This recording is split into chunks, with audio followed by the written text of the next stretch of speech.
Malik, welcome to the podcast. This is the first episode.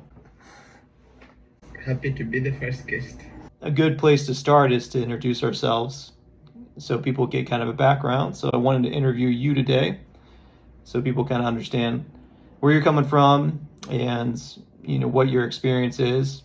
Where'd you grow up? What was it like? And what was your experience where you grew up?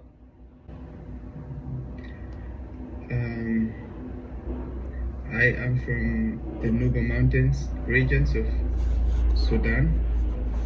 It's kind of before the division of Sudan into Sudan and South Sudan. It was that's kind of the central region of Sudan. But during the Sudanese Civil War, it aligned more with South Sudan more than Sudan at the time. Some regions of the Nuba Mountains aligned more with North Sudan, and other regions aligned more with South Sudan in the Sudanese Civil War. And I was born in a place that aligned more with South Sudan. It's a small village called Tima.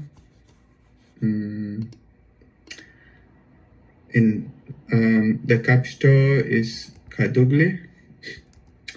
So I was born in 93, and that was in the middle of the Sudanese Civil War. And actually, because of no health facilities and the war that was going on, there was no safe place when my mom went into labor. So she had to go and hide somewhere in a cave in the mountains.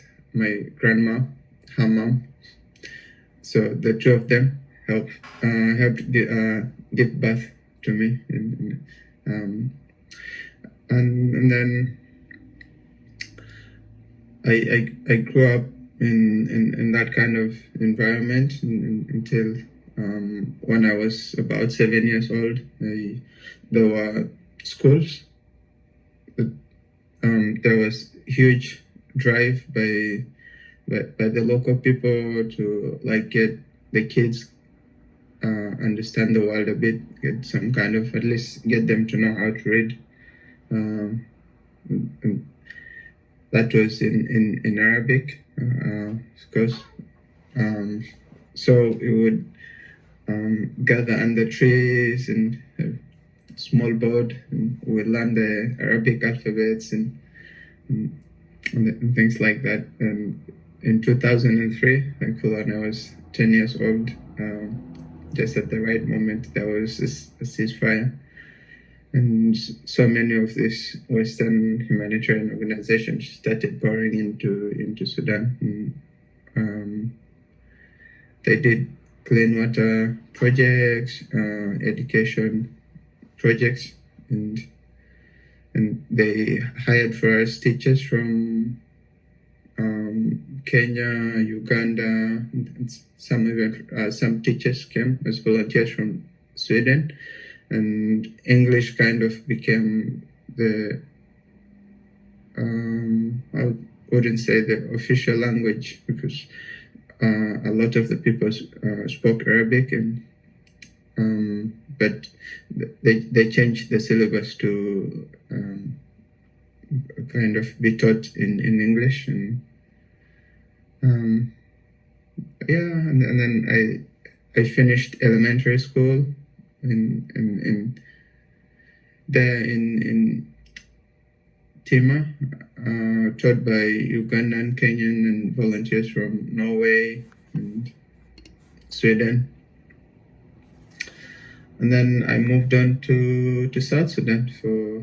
In South Sudan, they adopted the Ugandan system of education, which Uganda system of education is the British system of education. They have the elementary school, and then they have the ordinary level, and then the advanced level of 2 years, and then university. So when I went to South Sudan in Yei, where I met Jennifer, I immediately jumped on to the ordinary level, which is 4 years of kind of high school.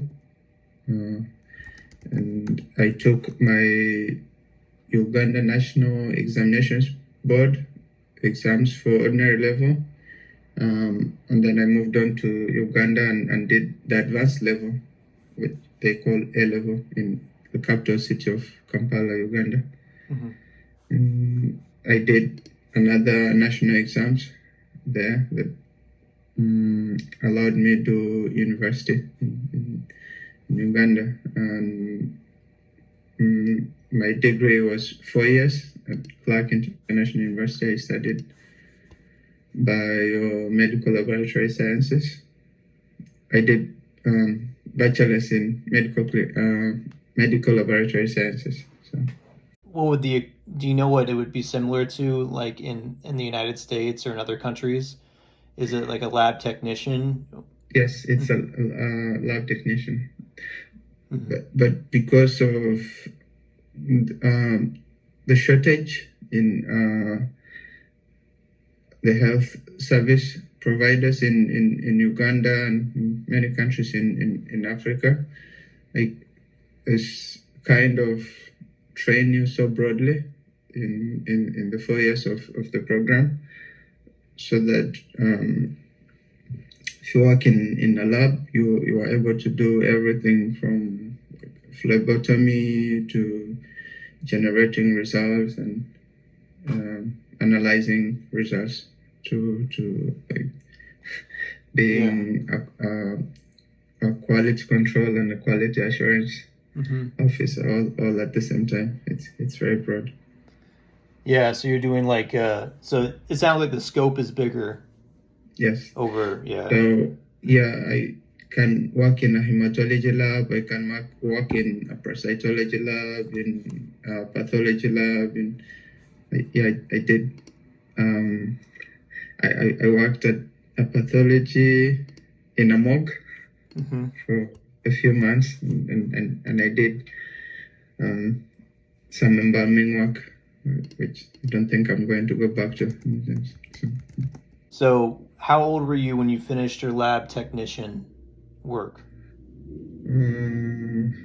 I was 24 when I finished it. South Sudan became a country in 2012, right? Yes. So you became an independent country in 2011, actually. 2011, okay. So you basically you grew up during a civil war in Sudan, which then included South Sudan. And then it sounds like that the civil war kind of diminished and then eventually led to South Sudan becoming its own country.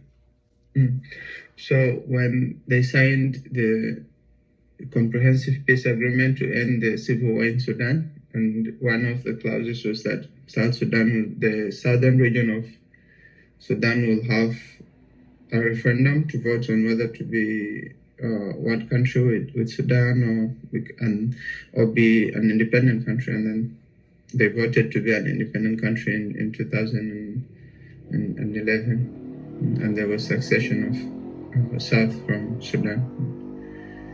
I was actually in South Sudan when that referendum took place.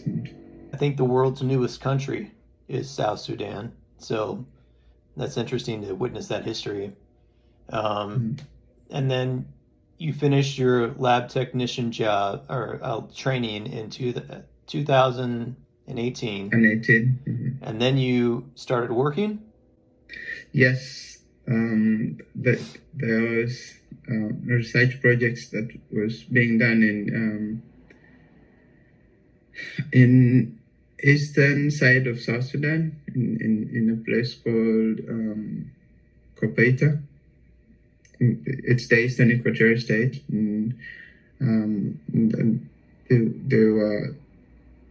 There's a kind of a high prevalence of tuberculosis in that place, and also HIV in hepatitis B and all of these sexually transmitted diseases, and that's because that area of South Sudan is still lags so much behind, not only in education but civilization as well.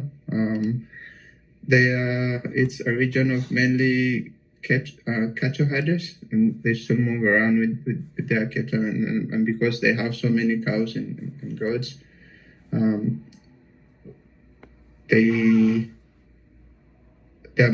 of their main economic activities taking their livestock to the capital Juba in South Sudan and selling them. And then when they suddenly have a lot of money in an urban place, and they're not so educated about urban life, and they go into bars and then brothels, and then they spend a lot of that money on prostitutes that mostly come from Uganda, and then they get so many of these diseases, like HIV, and many of them, of course, are polygamous, and they have an average of 11, 10 wives back in their villages. And you imagine all of those wives of course get the diseases that they got from the capital city, and that place actually has the highest prevalence of HIV in whole of South Sudan because of that. And so I went to work, did research on multi-drug resistant tuberculosis. Tuberculosis on its own is kind of like very prevalent there as well, because they do like smoking too.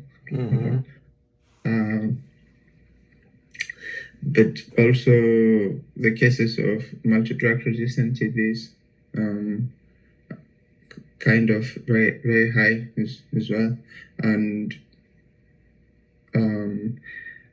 because they get money from selling their livestock, there are also people who are not qualified very much, who are running pharmacies there. So there is misuse of antibiotics as well. Yeah. Okay. People who sell third generation antibiotics for maybe even viral infections, and I think that's what I think has led to the increase in multi-drug resistance TB, with the misuse of antibiotics. I read a book by Paul Farmer.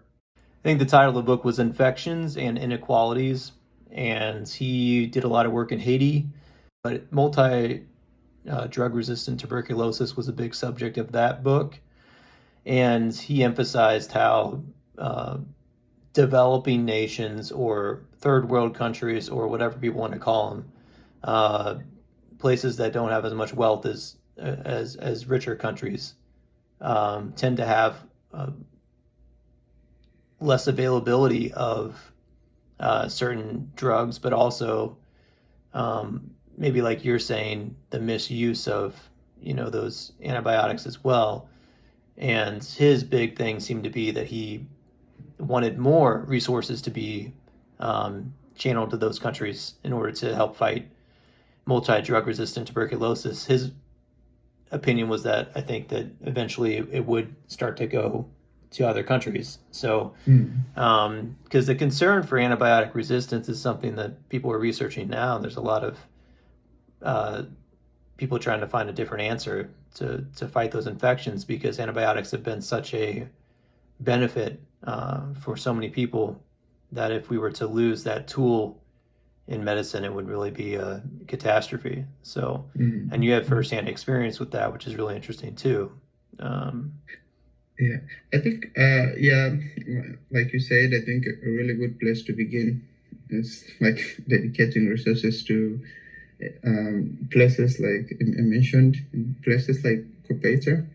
First of all, the health regulators are not properly educated people. They know nothing about, they don't regulate drugs properly. People who sell drugs in pharmacies have no idea what they're selling, and then they just sell whatever their aim is to make money. It's not um,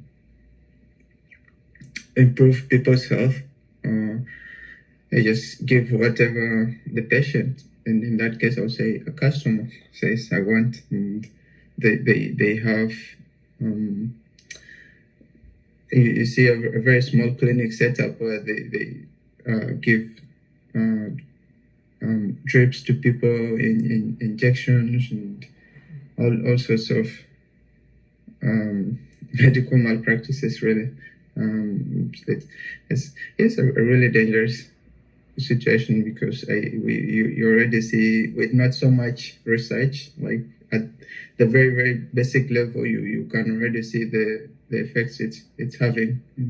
And like you said, those are not just going to remain in Kopaita. Those people are still going to go to sell their cows back in Juba, and then people in Juba are going to get those multi-drug resistant cases, and then they're going to go to Uganda. They're going to go. There are so many, a clique of like rich people in Juba who are capable of traveling throughout the world. They're going to go to London. They're going to go to New York, and then suddenly you have these cases where being very quickly traveling around the world, and world has kind of become a really small place. And Yeah, definitely. It's I could talk about that for a long time. Maybe that'd be a good subject of another podcast to focus more on health issues that we've been exposed to, because I would like to know more about your research and why you did that research project. But to stay on the subject of you, since we only have so much time and we want to focus on you. So you went over there and did that research, and then, but now you're not in South Sudan anymore. You're in South Korea now.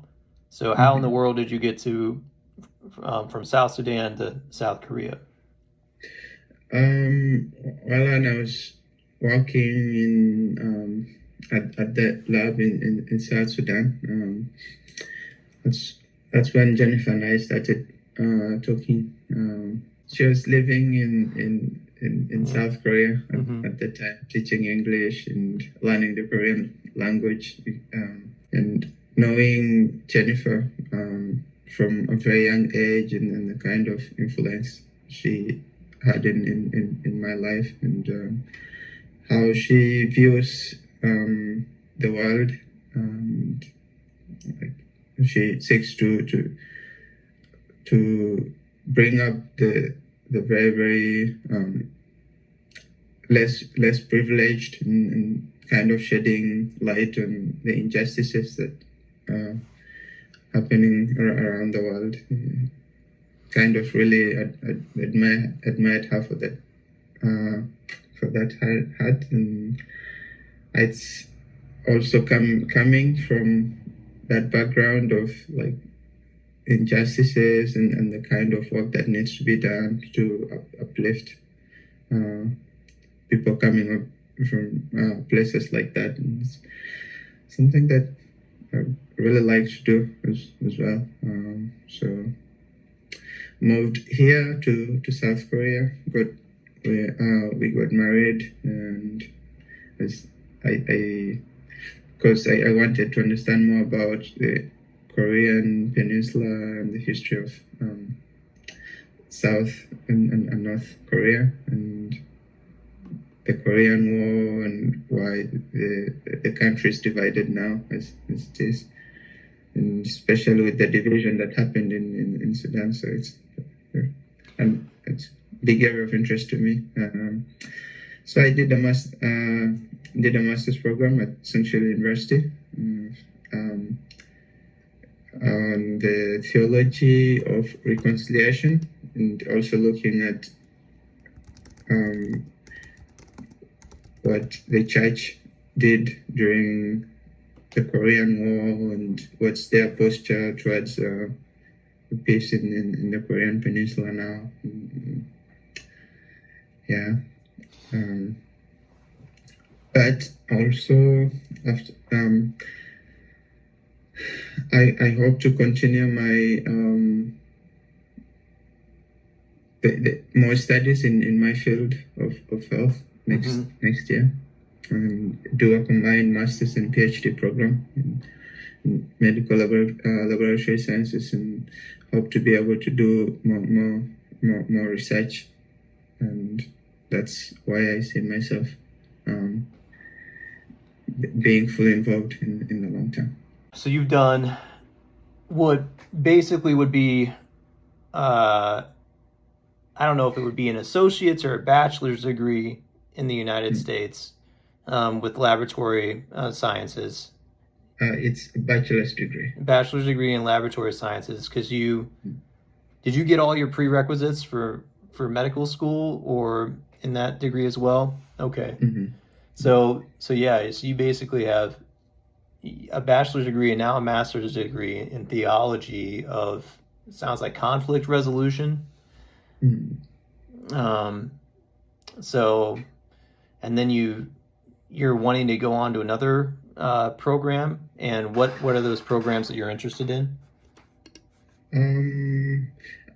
It's not another program. It's along the lines of medical laboratory sciences. Okay.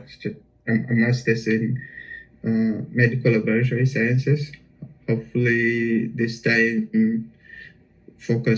specialize more on clinical chemistry and microbiology. Awesome. And then you mentioned a PhD, so you're thinking maybe that'll be another step in the process after you get the master's, or? There's a combined program for master's and PhD. Okay. I can combine the two, and instead of finishing in like 6-7 years, I can finish it in 3 years. Mm-hmm. What are you wanting to kind of work on? It sounds like you obviously grew up in a civil war, so it makes sense to me why you might be interested in another area where there's a divided, what used to be one nation is now divided into North and South Korea, and then you grew up in the middle of a civil war that ended up dividing another nation. So of course that makes sense to me. Why the interest in health? This is because you grew up in areas where healthcare wasn't available, and specifically why laboratory sciences? Yeah,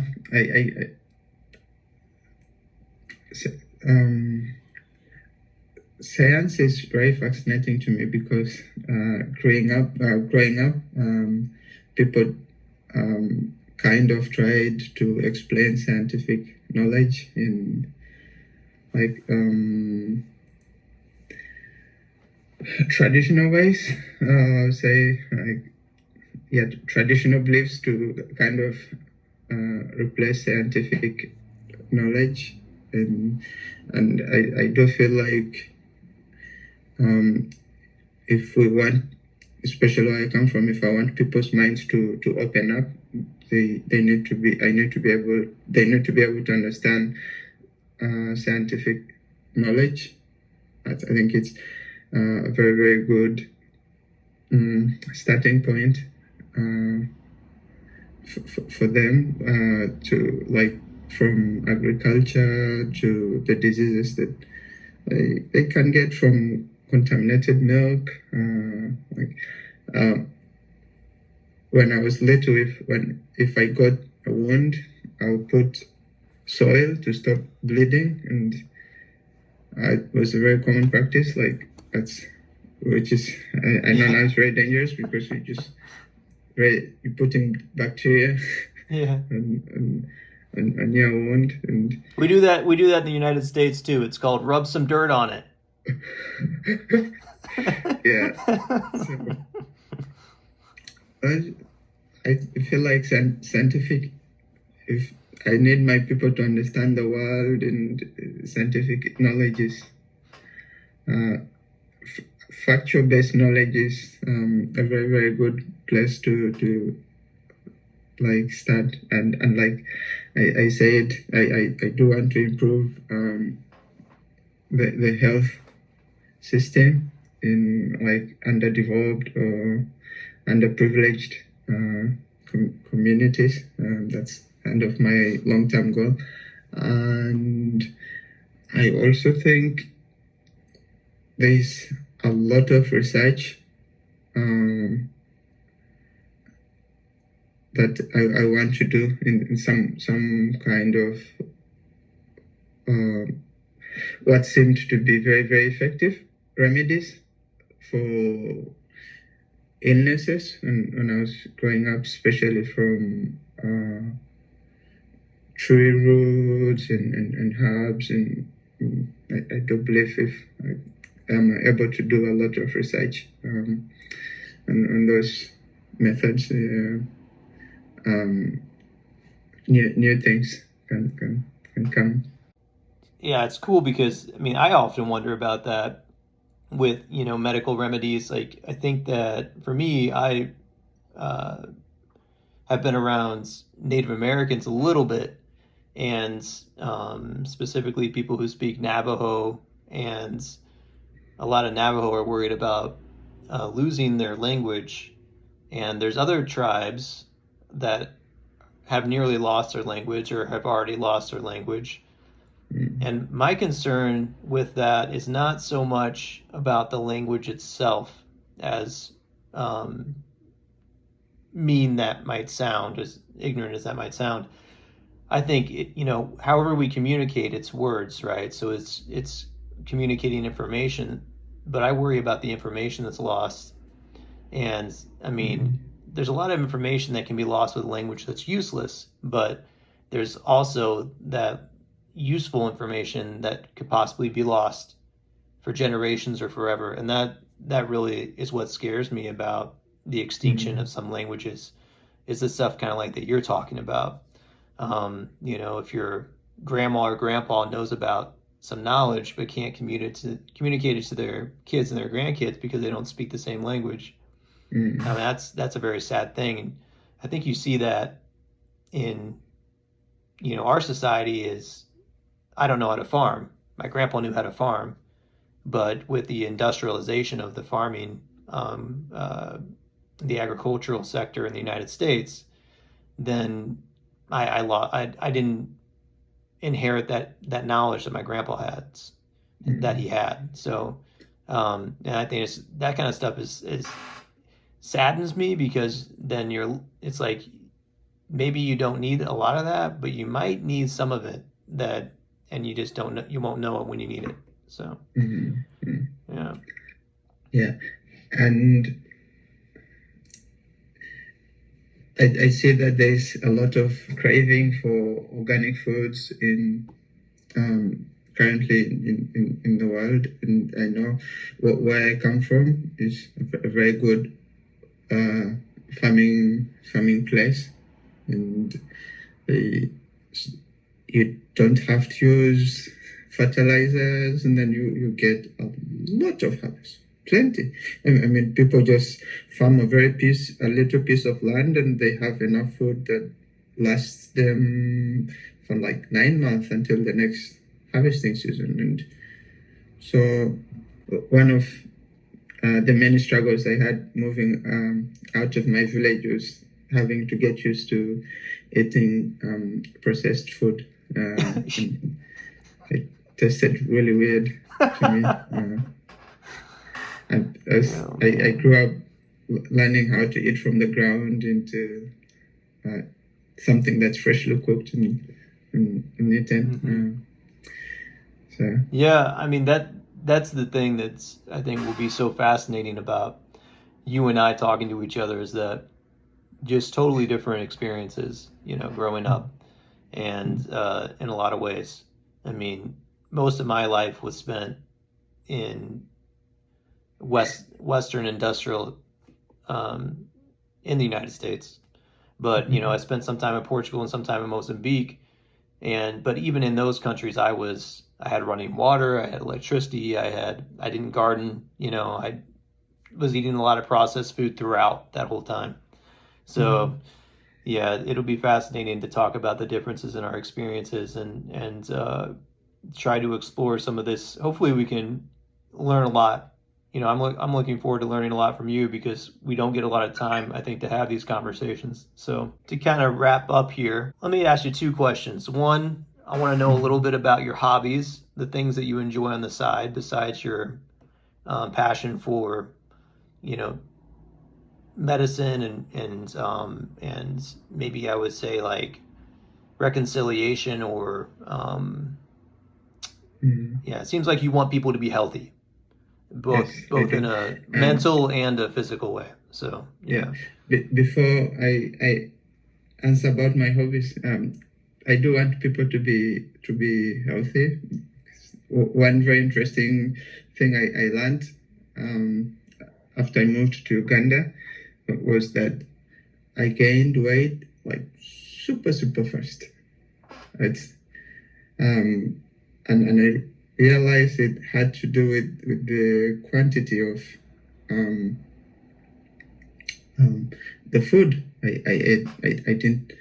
I was the same quantity as the food that I ate in the village was only because I got used to a certain portion of food that I ate.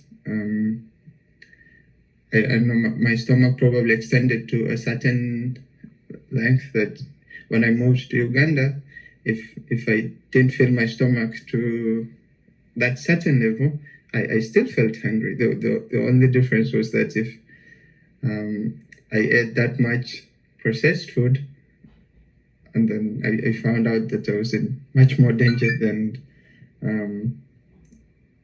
I was when I ate this little much of just natural organic food from here and there. I never knew the dangers of eating processed food. I would sometimes do something like eat a whole packet of biscuits for lunch. And that was kind of the ignorance that I had. So, yeah. And I noticed a lot of people from South Sudan, when they moved to Uganda, they gain weight really quickly. So it's like it's a theme. It's not just you. It was everybody. Yeah. My hobbies, there are many. I like hiking. I like playing football, what you call soccer, and I like watching movies. Me too.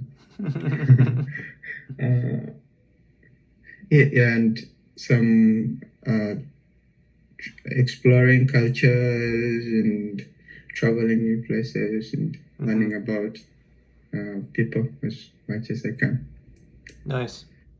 Yeah, that'll be interesting because I think a lot of people, you know, enjoy similar things. I mean, some people don't enjoy travel as much, but I feel like once people start traveling, they start to enjoy it more. And it's really sometimes it's just the access to certain things that prevents people from really enjoying them. But your favorite soccer team is Chelsea Football Club. All right, so we can. And I don't have a favorite Premier League team because I didn't grow up watching it really. I was close to.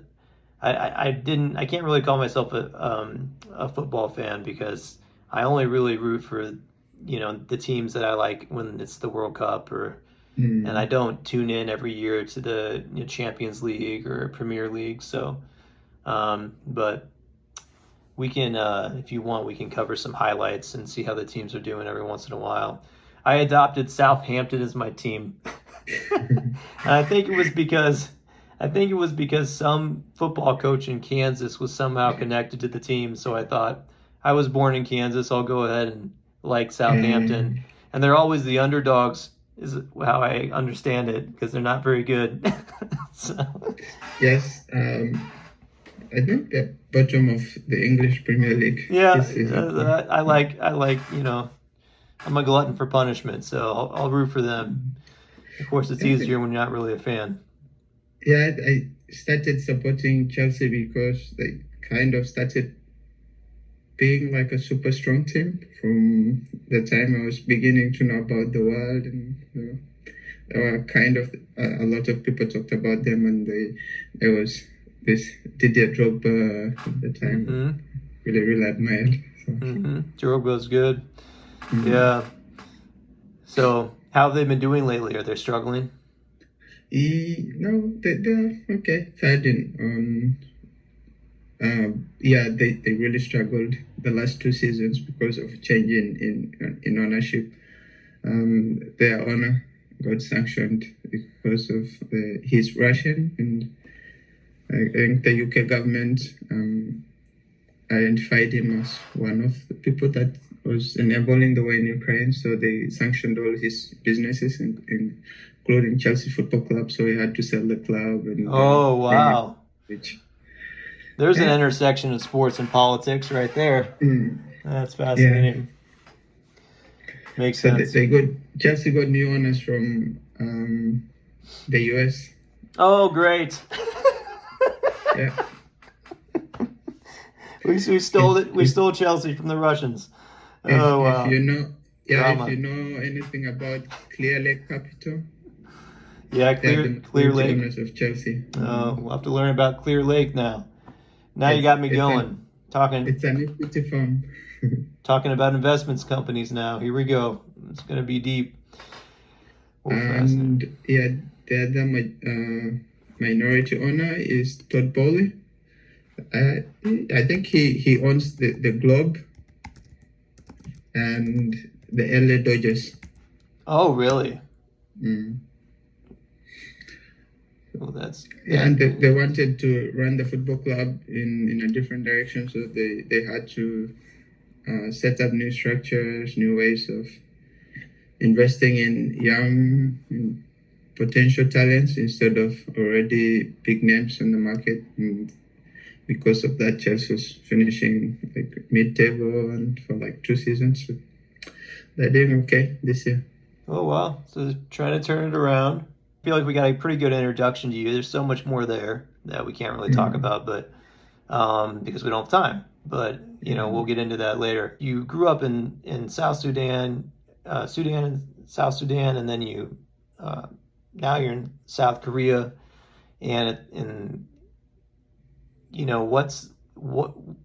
I mean, it's hard to have a 5 or 10 year plan. I mean, because life is crazy, but where do you kind of want to go? Like, what are your goals moving forward?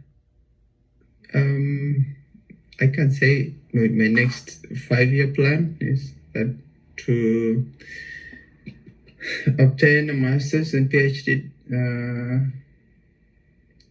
degrees in medical laboratory sciences, and hopefully become a professor and a researcher, and try and bring so much change through research and education. So that's kind of my immediate plan at the moment. So it's more studies and more gaining knowledge in the next few years. Doing more research.